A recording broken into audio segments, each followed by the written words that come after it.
हरियाणा में सरसों गेहूं की खरीद जारी है। बेमौसम बरसात से बड़ी किसानों की परेशानियां। चरखी दादरी में खुले में पड़ा हजारों क्विंटल गेहूं भीगा, किसानों को लाखों के नुकसान की आशंका। कई जिलों में बरसात ओलावृष्टि से फसलें हुई तबाह। गेहूं सरसों के साथ सब्जी और चारा भी खराब। कई गांवों में खड़ी फसल बर्बाद, किसानों की चिंताएं बढ़ी। हरियाणा में सरसों गेहूं की खरीद लगातार जारी है। बेमौसम बरसात से बड़ी किसानों की परेशानियां। चरखी दादरी में खुले में पड़ा हजारों क्विंटल गेहूं भीगा, किसानों को लाखों के नुकसान की आशंका। कई जिलों में बारिश और ओलावृष्टि से फसलें हुई तबाह।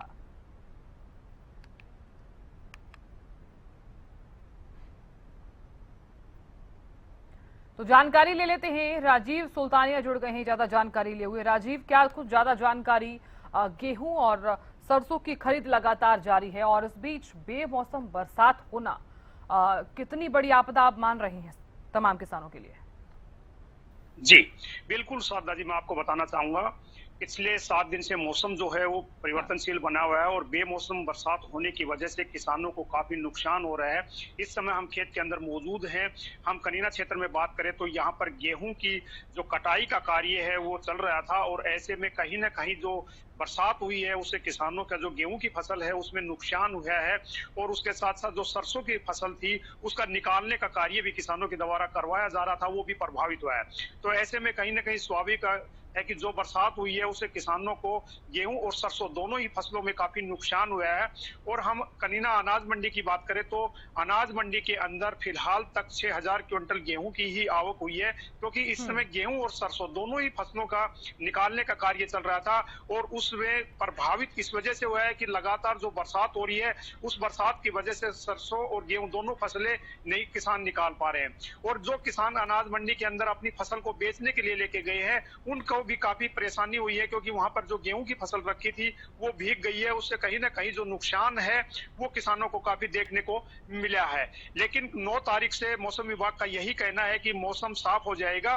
तो ऐसे में किसानों की उम्मीद है कि पिछले 1 सप्ताह से जो मुसीबत झेल रहे थे उससे कहीं ना कहीं उनको राहत जरूर मिलती नजर आएगी। फिलहाल तक हम बात करें तो पिछले 1 दिन के दौरान कनीना क्षेत्र में 4.5 mm बरसात हो चुकी है। उससे पहले 2 दिन पहले 2.5 mm बरसात पहले हो चुके। कुल मिलाकर अभी तक 7 mm के आसपास जो बरसात है वो कनीना क्षेत्र में हुई है। उस बरसात से सीधा जो नुकसान है वो किसानों की फसल को हुआ है, क्योंकि इस समय जो किसान की फसल थी वो पककर तैयार हो चुकी थी और वो फसल जो है वो खेतों में निकालने का जो कार्य था वो चल रहा था। लेकिन कहीं न कहीं वो बरसात होने की वजह से उनको काफी नुकसान हुआ है। फसल के अंदर फसल खराब भी हो रही है और जो निकालने का कार्य था वो भी प्रभावित हो रहा है। जी साधना जी। बिल्कुल राजीव, देखिए क्योंकि लगातार जिस तरह से तस्वीरें हम दिखा भी रहे हैं और एक आकलन के तौर पर देखा जाए तो किसानों की काफी हद तक जो फसल है वो खराब भी हुई है। ये जरूर माना जा रहा है कि जिस हद तक उत्पादन होना चाहिए था आज वो स्थिति नहीं है और यही वजह है कि किसान परेशान हैं। किसानों के सामने कई तरह की समस्याएं हैं। एक समस्या ये है बरसात और ओलावृष्टि जिसके चलते फसलों पर सीधा असर देखा जा रहा है और दूसरी समस्या ये है जो नए नियम और नए बदलाव, जो हालांकि सरकार तमाम तरह के दावे जरूर कर रही है लेकिन उस बीच किसान साफ तौर पर कह रहे हैं कि जो नए नियम बनाए गए हैं, जो नए बदलाव किए गए हैं उससे हमारी खरीद पर पूरा पूरा असर देखा जाएगा। बिल्कुल साधना जी, स्वाभाविक सी बात है कि जो नए नियम बनाए हैं उनसे भी किसानों को काफी दिक्कतों का परेशानी का सामना करना पड़ रहा है, क्योंकि सरकार ने नियम बनाए हैं कि जो भी किसान अपनी फसल को बेचने के लिए मंडी में जाएगा तो उसके वाहन के ऊपर उसका जो रजिस्ट्रेशन नंबर है वो लिखा होना चाहिए। लेकिन हमारा मानना है कि यहाँ पर जो क्षेत्र के लोग हैं वो अपनी फसल को बेचने के लिए ट्रैक्टर के माध्यम से अपनी फसल को लेके जाते हैं। तो किसान जो है वो खेती के कार्य में ट्रैक्टर यूज होता है, तो अधिकतर जो ट्रैक्टर है उनके ऊपर जो उनका रजिस्ट्रेशन नंबर अंकित नहीं है। तो ऐसे में किसान जो है उस परेशानी का भी सामना करने पड़ रहे हैं, क्योंकि उन्होंने जो नंबर प्लेट है वो ट्रैक्टर्स के ऊपर लगवानी पड़ेगी, क्योंकि जो खेती में कार्य में यूज होता था तो किसान जो थे वो अधिकतर ट्रैक्टरों के ऊपर जो है नंबर प्लेट नहीं थी। तो ऐसे में स्वाभाविक है कि इस तरह की जो परेशानियां हैं वो किसानों को झेलने को मिल रही है। हम कनीना क्षेत्र की बात करें तो यहाँ पर करीब 18,000 हेक्टेयर भूमि के अंदर सरसों की फसल लगी हुई है और 9,000 हेक्टेयर भूमि भूमि के अंदर गेहूं की जो फसल है वो लगी हुई है।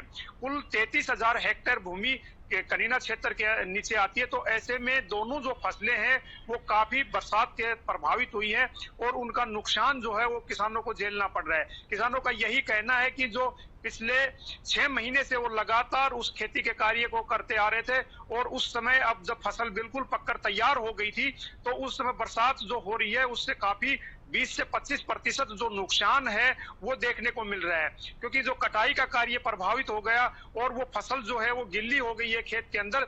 किसान हर संभव उस फसल को बचाने का प्रयास कर रहे हैं, क्योंकि कुछ जो गेहूं की फसल कटी हुई है उस फसल को खड़ा करके टोलियां लगा के उसका बचाने का प्रयास कर रहे हैं, लेकिन लगातार जो बरसात हो रही है उससे क्वालिटी भी प्रभावित हुई है और जो प्रोडक्शन होना था, जो उसकी उत्पादन की जो क्षमता थी उसमें भी 5 से 10% जो कमी आई है। तो कहीं ना कहीं किसान को काफी नुकसान जो है वो देखने को मिल रहा है। लेकिन किसान अपनी फसल को मंडी में बेचने के लिए लेके जा रहा है तो वहां भी सरकार के द्वारा जो नए नियम लगाए गए हैं उन नियमों में भी काफी परेशानी उसको फसल बेचने के लिए देखने को मिल रही है। जी साधना जी, बिल्कुल कई तरह की परेशानियां जो हैं वो किसानों के सामने हैं। हालांकि हम लगातार इसका जिक्र भी कर रहे हैं, लेकिन अब दूसरी तरफ देखिए सब्जी और चारे पर भी इसका असर जो है वो देखा जा रहा है। अगर इसी तरह से बरसात होती रही तो क्या माना जाए, पिछले साल के मुताबिक जो खरीद हुई है, जो आवक हुई है, और इस साल की अगर खरीद का जिक्र किया जाए या फिर यूं कहा जाए कि उत्पादन और गुणवत्ता में कितना असर देखा जा सकता है?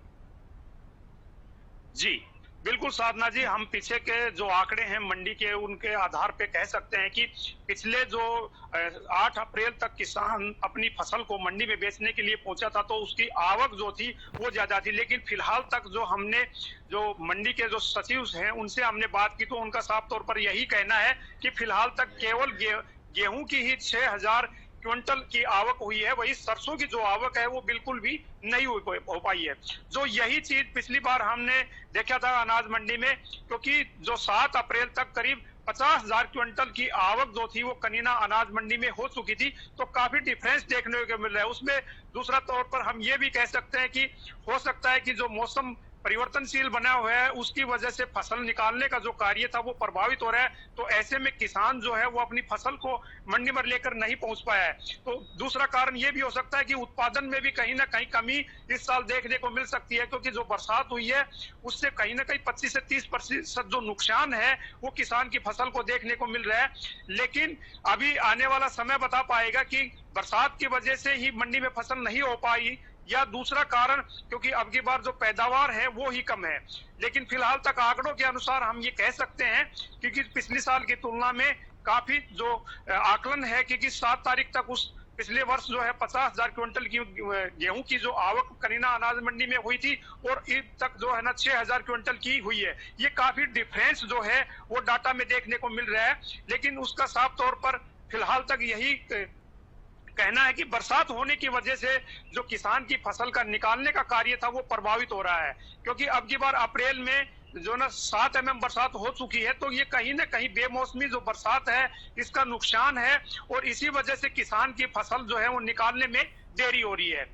जी साधना जी, बिल्कुल राजीव आपने सही कहा। हालांकि फिलहाल देखने वाली बात होगी कि खरीद का समय तो चल रहा है, लेकिन सबसे बड़ी चुनौती जो है वो किसानों के सामने ही है कि अगर फसल गीली है, क्योंकि आढ़तियों की तरफ से ये जरूर क्लियर कर दिया गया है कि अपनी फसल को सुखाकर ही लेकर आए। तो देखने वाली बात होगी किस तरह से स्थिति से निपटता है किसान अन्नदाता। बहुत शुक्रिया जानकारी देने के लिए।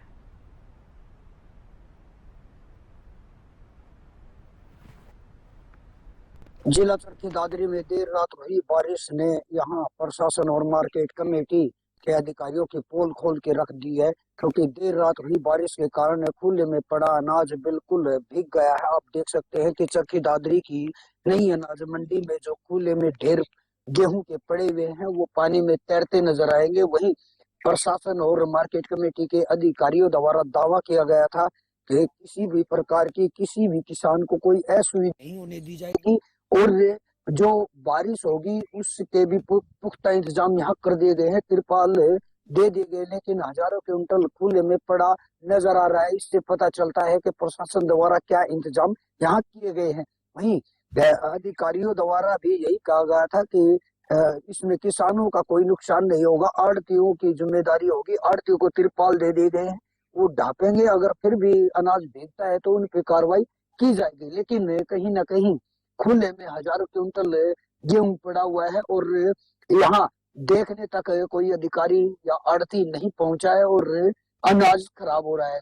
वही किसानों की मेहनत पर पानी फिरता नजर आ रहा है, क्योंकि मौसम का भी 2 दिन का अलर्ट और नजर आ रहा है। क्योंकि मौसम विभाग द्वारा कहा गया है कि तेज बारिश या ओलावृष्टि हो सकती है। तो कहीं ना कहीं एक आड़तियों की लापरवाही के कारण यहाँ लाखों का नुकसान हो रहा है और उन पर कार्रवाई के नाम पर कुछ यहाँ नजर नहीं आ रहा है। वहीं प्रशासन द्वारा भी बार बार इंतजाम करने के दावे किए गए थे, लेकिन यहाँ कोई इंतजाम नजर नहीं है।